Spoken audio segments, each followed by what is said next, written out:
ৰই বিনালে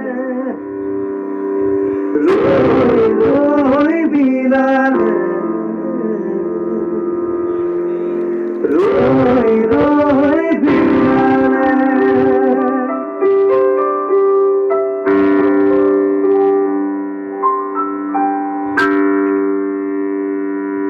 খবৰ এটা দিছোঁ চবকে যে আমি নতুন চিনেমাখন কৰিম, ৰৈ ৰৈ বিনালে।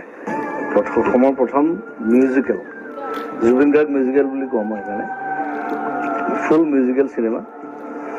তো আমি একেলগে আছোঁ, আচুৰ্য আছে, এইবাৰ প্ৰথমবাৰ এক্টিং কৰিব চিনেমাত, মোৰ চিনেমাত ৰৈ ৰৈ বিনালে।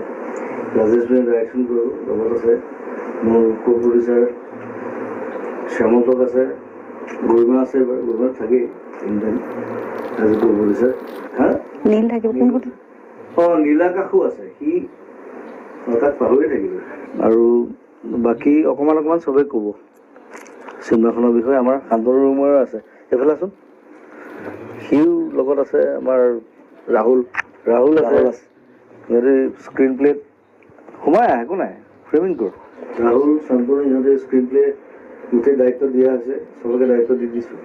ৰাইছে গোটেই ডাইৰেকশ্যন চাব, মই থাকিম, ষ্টৰিটো মোৰ, কনচেপ্ট মোৰ, চব আমি একেলগে কাম কৰিম। অহা বছৰ এখন ধুনীয়া চিনেমা পাব না।